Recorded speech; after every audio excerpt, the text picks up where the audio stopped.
Are you ready for rapid fire? Yeah, I knew it was about that time. Let's go. All right, let's do it.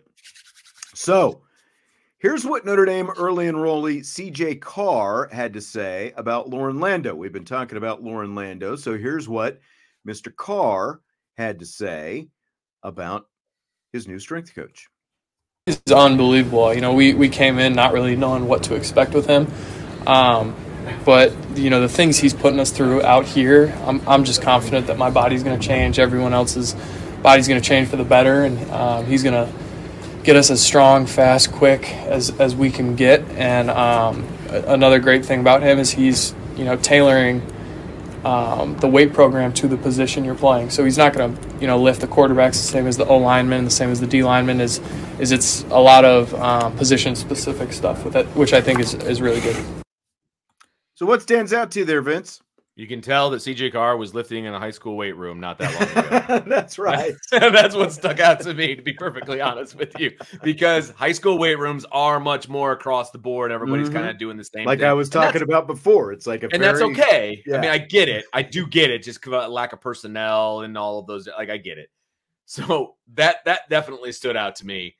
You know, very well-spoken kid. He's like, I expect my body to change. And I was like, all right, you look like you're in pretty good shape already, but okay, sounds good. But no, you can tell that things are still very new for him being at Notre Dame, even though he enrolled early and he was here for some of the bowl prep and all of those different things, right? You can still tell that everything's still very new for CJ Carr. Part of that college adjustment period. That is absolutely right. He's still figuring that out. But you know, that is important though. Just the whole aspect of, you know, the quarterbacks are going to work out a little bit differently than the offensive linemen. Again, you still want to get big and strong. You know, you want like good, you know, nice strong quads and glutes and calves and everything else. But you don't have to be, obviously, you know, quite as big and powerful as if you were playing the offensive line. I'll tell you what stuck out to me, though, seeing him for the first time, and we just, you know, like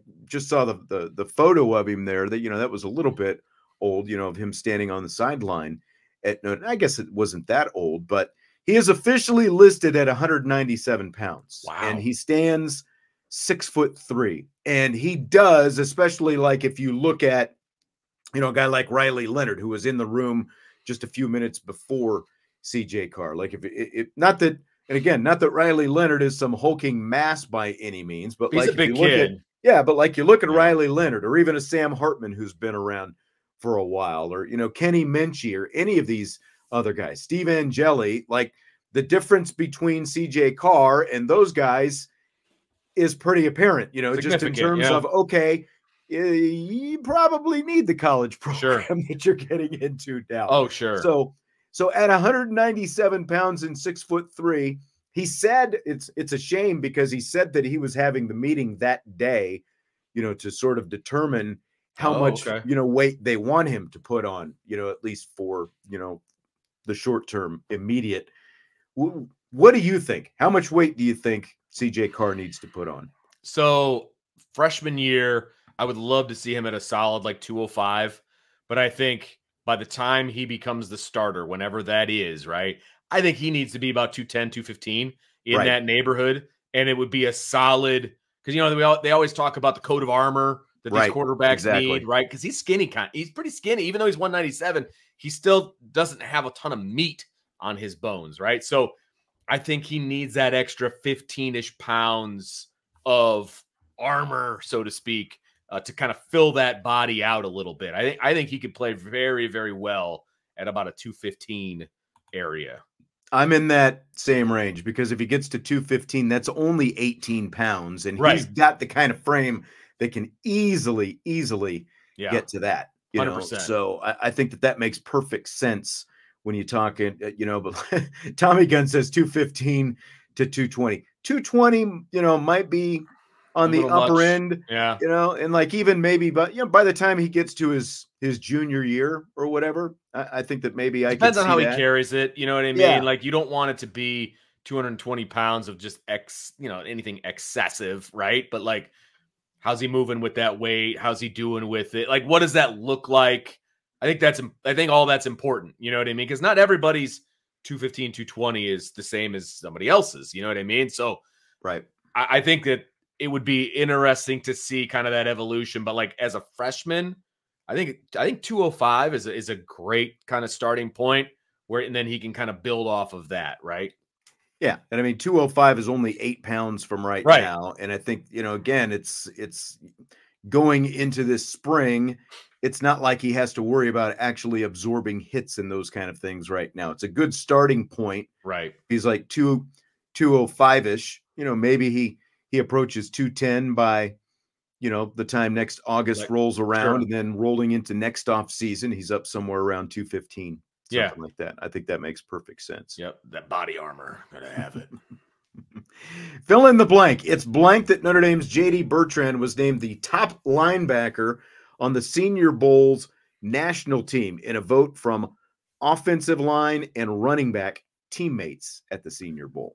It's not surprising at all, because I'm sure that those offensive linemen and running backs were extremely frustrated with J.D. Bertrand always being up in their grill and being in the right place at the right time. Like there was a few, like I didn't watch the actual game. I watched a bunch of the practices and things like that. And he was constantly pointing out and like putting people in the right places and doing all of the things that JD Bertrand does. Right.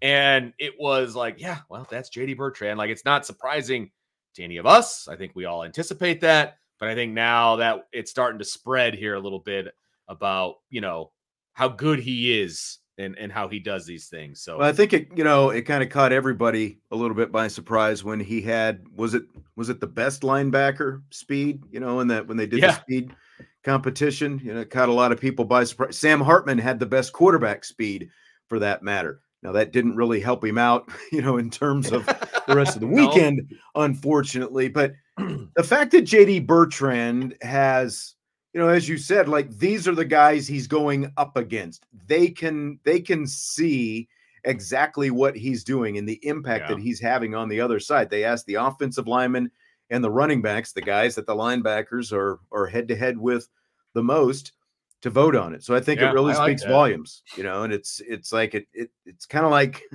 the thing last year, not this past season, but the season before, Al Golden's first year, when he was asked about JD Bertrand and, like people being critical of JD Bertrand, and Al Golden was just beside himself because he couldn't figure out why anyone would have anything bad to say about JD. But it's, it's like, I think when you, look internally, there's probably a whole lot of guys who have a lot of good things to say. Absolutely. So and I hope it works out for him. It's like, I do too. His prospects right now are as good as I think that they have ever been before. I agree. I think he made all the right moves that he needed to make at the Senior Bowl.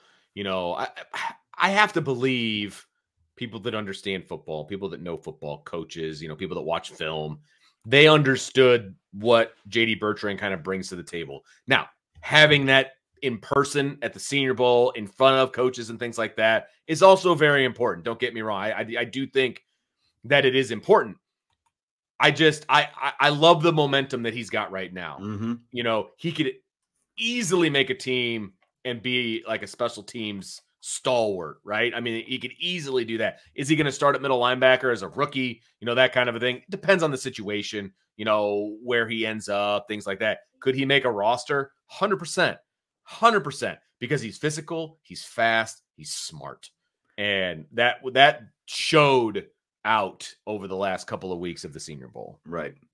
Ryan is going to be here tomorrow, Ryan Roberts, and we're going to start a Tuesday segment with Ryan where we're going to be kind of talking like recruiting stuff and or draft type stuff. And I know Ryan spent a lot of time, paying attention to what was going on at the Senior Bowl more. I watched some of it, but he spent more time on that than I did. And we're going to kind of recap the Senior Bowl weekend for the Notre Dame guys and some other guys as well. Kind of get Ryan's take on where some of these guys stand coming out of the Senior Bowl. Joe Allen asked the questions, what round does JD go? Perfect question for tomorrow, which means you got to come back because I have no idea. All I know is he's going to make a team. That's all I know. And I do think he's going to get drafted. I don't think it's going to be like a free agent kind of. What I know is like you can get him on day 3. Oh, that'd be a steal. Somebody will be able to get him on day 3. And like personally, I would take him on my team right now. They had a bunch of freaking safeties running around out there trying to plug A gaps and B gaps last year. And it's like, no wonder you can't stop the freaking run. I would take a guy like JD Bertrand in a heartbeat right now, especially you take a flyer on him, on day 3. If he's still sitting there on day 3, which is probably what will happen. I mean, let's be honest. That's probably what's going to happen. I think that's a value pick for anybody in on day 3. I really do. I really do. For sure. Fill in the blank. It's blank that Hannah Hidalgo is the fastest women's basketball player in the nation to get to 100 steals in the last 24 years, and also the fastest Notre Dame women's player ever to get to 500 points. Shocking yet not. I mean, those are all like when you stack up those accolades and you think about the people that came before her and all of those different things, it's shocking. It's like, wow, what are we witnessing right now? But when you sit down and you watch a game and you watch what she does and how she takes over these games, and I mean, she goes coast to coast. She plays great defense. She's got a great shot. Even when she's frustrated, like she got super frustrated in yesterday's game and they pulled her out and her head's in her hands and she's super frustrated. She gets back on the court, drains a 3. Like, it's like you can get her frustrated. You can't stop her. So, so it's like, it's shocking to me that she's doing all of these things. But then when you sit and watch, it's like, yeah, I'm not surprised. Yeah. Like these are numbers that kind of like, it was amazing to me that the previous record for a freshman, Skylar Diggins, had it. And I think the previous record was like 94, and Hidalgo's over 100 now, and she's already to 500 points. And like you think about, Skylar Diggins is one of the all-time greats, and not just at Notre Dame, but nationally as well. Like Skylar Diggins, when Notre Dame started going to those Final Fours, she was a national thing. And I think when you look at the women's game right now, Caitlin Clark is obviously the iconic player of women's college basketball. But I think when you look at the way that Hannah plays, and when you look at numbers like these and the fact that she is already there, within 2 years, she's going to be the face of women's college basketball. Yeah. There's no doubt to me, because like between the things that she can do, like just individually, but I think what the team is going to be with her as well, she's going to be the face of women's college basketball here in a couple of years. And she's going to be in that same kind of position that Caitlin Clark is in. I mean, she's a true freshman, obviously. She's probably going to get, I would say, probably runner-up for ACC Player of the Year. And she's probably, I mean, she's what? Top 10 is conservative, I think, in women's basketball right now. She's a freshman. Like, she's only going to get better, and her star is only going to rise. So, yeah, I agree with you. This is a super upward trajectory. Meteor. That's right. Yeah. That's right. Yesterday was the 17-year anniversary of Devin Hester returning the opening kickoff for the Super Bowl for a touchdown. Is this a good memory for you, Vince? Where are you on the Devin Hester Super Bowl? It's a great memory for me because it was the only positive thing that happened that day. Besides whatever food I ate watching the Super Bowl. But I have never been, first of all, let's talk about Devin Hester as a player. Like, you never knew what was going to happen when he got the ball in his hands. And so he was always so much fun to watch. So I always loved watching Devin Hester. So then the opening kickoff of the Super Bowl, he takes it to the house. I've never been so happy watching the Bears in my life. Like, ever. I was like, this is going to be a blowout. This is going to be great. Here we go. And that was literally... And then you remembered Rex Grossman was your quarterback. Yeah, I know. And, and then you hear all about, Peyton Manning practicing with wet footballs and, the preparation. And it was, all downhill from there. But, man, was that an awesome 8 seconds or whatever it took for him to run that thing back. Somebody posted it on Twitter the other day, and I sat there and I watched it like 3 times. So it's a great memory for me. Yeah, and not being a fan of either team, it was definitely fun to see an opening kickoff go back for a touchdown. Because I always like, what are the things that have never happened in the Super Bowl? The opening kick had never gone for a touchdown before, and to see that happen in a player like he was, man, like people are saying, so electric, just such an electric player. I think that Devin Hester, he belongs in the Hall of Fame. I really think that he dynamic. does. Yeah, he was dynamic. Yeah, he was the best ever at that aspect of the game. Absolutely. Absolutely. And like I said. And a pretty good defensive player as well. But the special teams alone, for all the returns that he had, I think he needs to be in the Hall of Fame. It was awesome. So great. So the Super Bowl is this Sunday. Dan Patrick wants the Super Bowl to move to Saturday. Do you buy or sell that? It's a huge buy for me. I know it's Super Bowl Sunday. I know what comes with that. And I don't care, man. I'm always exhausted on Monday. Everybody always talks about the fact they take off work that day or they're exhausted or whatever the case may be. If we do it on Saturday, there's nothing else going on that weekend, by the way. So you might as well just do it on Saturday. Yeah. Everybody gets Sunday to recover. I'm sorry. It doesn't need to be Super Bowl Sunday. Just needs to be the Super Bowl. That's right. It would have been fine. Super Bowl Saturday trips off the tongue. I mean, and you've got an extra week in between anyway. Yeah. It's, from a playing standpoint, you're not affecting anything from the teams and their preparation and the whole thing. And to me, it just makes too much sense. Yeah. Like, everyone wants to do the Super Bowl parties and you want to go out and you want to do your thing. And I think the biggest drawback to the whole deal is you're either hungover or just dead tired or whatever Monday morning because, you've been up because especially if you're doing the Super Bowl party, odds are you're going to linger a little bit, even after the game is over and that kind of thing. So why not? It's like huge buy. College football, the Super Bowl. I think both of those championship games need to move to Saturday night. You took the words right out of my mouth. I was going to say the college football championship needs to be on Saturday as well. Why Monday? Why? I get it because they're competing with the NFL, and the NFL kind of has the weekend. I guess I get that. College football is played on Saturdays. That's where it needs to be. Yeah. I'm sorry. That's just what needs to happen. I mean, Monday night is so stupid for the national championship. It's even dumber than Super Bowl Sunday. I was about to throw another one in there. I think I'll save it because I think it can be a rapid fire question of its own here coming up pretty soon. Father David, another reason for people to miss church. That is fantastic. I'm sorry, Father David. You're right. There will be a lot of people missing Sunday morning church. You're not wrong, and I'm sorry. I'm not trying. The unintended consequence. Yeah. That's right. You would go from missing work to missing church. Yeah, I'm not trying to pull people out of the pews, man. I'm sorry. Fair point. Fair point. So when the Big Ten expands next season, its men's and women's basketball tournaments are going to have 15 of the 18 teams in the conference participate in those postseason tournaments. Do you buy or sell leaving 3 teams out of the conference tournament by the Big Ten when they expand?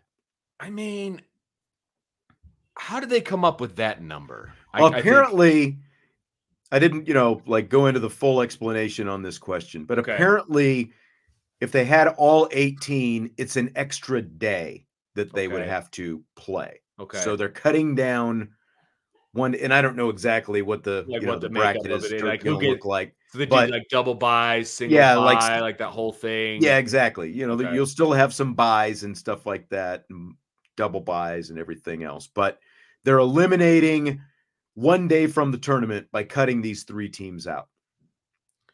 I'm going to sell it. I guess if you're bottom 3, you probably don't belong in there anyway of this massive super conference. Like I guess that part I get, but like why 3? Like I don't. Okay, so you knock off a day. So that means you knock off a day of being in the whatever venue that you're in. So you're probably trying to save money and nobody's going to go to those games anyway. And I get it from a business standpoint, but it just seems like such an odd number to me. Like 3 teams. So you're telling me that the competition is going to be so much better with teams 15, 14, and 13 being involved as opposed to teams 16, 17, and 18. Right. Exactly. I don't buy that. And I just think you're expanding these conferences to 18 to begin with. Why not just let everyone participate. It's your conference tournament. It's literally like the only chance that, like the odds are completely against team number 18, any of these three teams advancing all the way. But you did have a Syracuse team a few years back when the Big East was still intact. I think they became the first team ever to win. It was either 4 games in 4 nights or 5 games in 5 nights and win the whole thing. That's the reason you have these tournaments, is to give everyone. It's kind of like sectionals, like in Indiana, high school sectionals.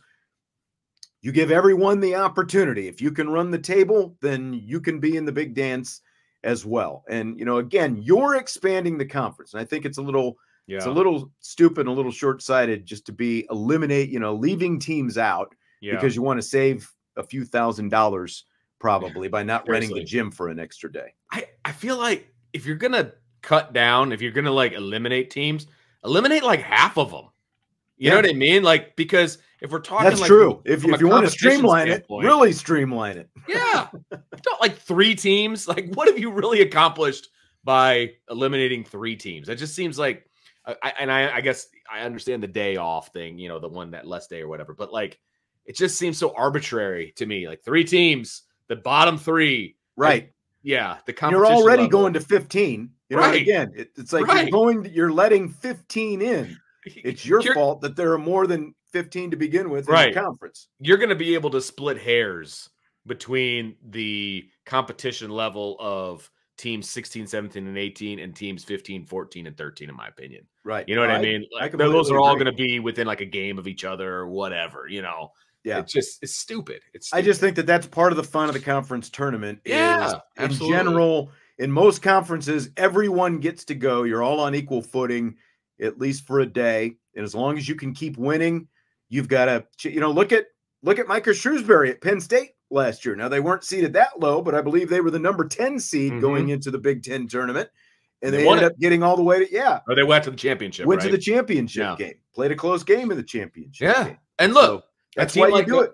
A team like Notre Dame this year, we know what their shortcomings are, right?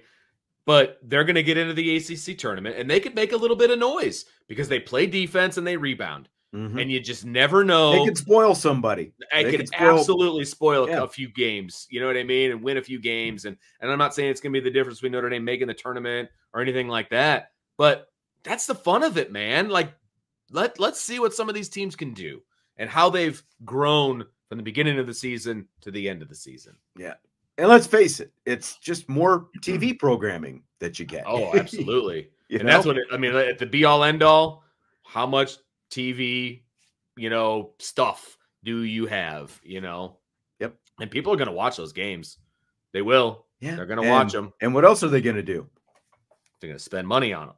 And they're going to bet on those games. Yes, exactly. That's what I meant by spend money. Yeah. Okay. 100%. All right.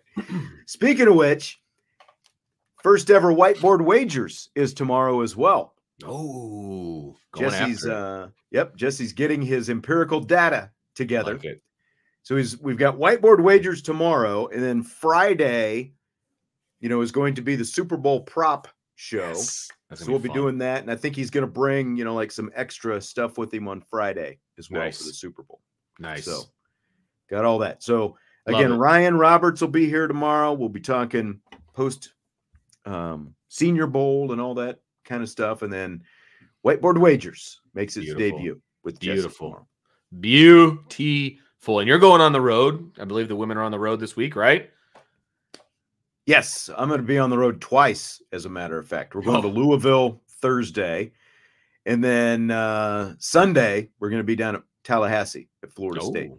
Noon tip-off, so we should be, by the time the game is over, should be back here in town. Be back in time for dinner. The Super Bowl to kick off. Back in time for dinner. A couple years ago, we were down in Louisville on Super Bowl Sunday, and the wife actually came, but I think we had a noon game for that one as well, and we drove back, and I watched the first quarter. It took me forever to find the app that would let me watch the game, but I watched the first quarter in the car, and then we got back in time to watch the rest of the game. That's rough. So, That's rough. You don't get to see any of the pregame commercials or any of that fun stuff. Are the pregame commercials any fun? I don't know. They're new and it's fodder. You know, it's really the only time I can get my wife to like sit down and watch a game with me. You know, it's interesting kind of because I haven't really usually you see like they do the early releases of the Super Bowl commercials. I've seen nothing. Now. I don't think I've seen any. The Paramount one. I don't know if that's going to be a Super Bowl commercial, but have you seen the Paramount one with Tua and Captain Picard from Star Trek and Drew Barrymore's in it, the whole deal? I haven't. You should watch. I'll send it to you. It's hilarious. It is really funny. It's really funny. And I thought it was going to be a Super Bowl commercial, but it's like 2 minutes long. There's no way it's going to be a Super Bowl commercial, but it's good stuff. It is really funny. It's speaking of you giving me a hard time about Twitter. It was all over Twitter about a week ago, and it was the Paramount thing. Yeah. Maybe. Well, I wasn't feeling well last week. Now, see, there you go. Now, see, that makes sense. It was a little hit and miss, and there's a lot of things I don't remember from last week. Tommy Guns thinks that I asked for approval on everything. I beg forgiveness. I mean, if someone decides yeah, I mean, it's not a full show. It's a segment. If we were going to do a Jesse to me, show, the way this shapes up is like if the segment turns into something good, it's only an opportunity to get more sponsorship dollars down the road. That's why we're doing it. Darn right. So I think it could eventually be its own show. Personally, I think so too. That's down the road. So we'll see how it goes. Yes. But, you know, sometimes my philosophy has served me well. Other times it has brought me nothing but trouble. I say 3 words to you, buddy. Welcome to marriage. That's right. That's how that goes. But, you know, I used to ask for permission all the time, and I just got tired of, you know, being told no. So I got used to begging forgiveness. That's really all there is to it. Yeah. You know? You're not wrong. Oh, I wasn't supposed to do that? Oh, I'm sorry. My bad. All right. Great to have you with us here today. Vince, you'll have to check out the Fast Car video. Yes, and I'm going to send you the Paramount commercial. So we both have homework. Sounds good. Love it. Hit the like button before you leave, and don't forget to subscribe if you are listening to this show on your favorite podcast platform. You can subscribe, you can rate, you can review, and all that good stuff. We'll talk to you tomorrow.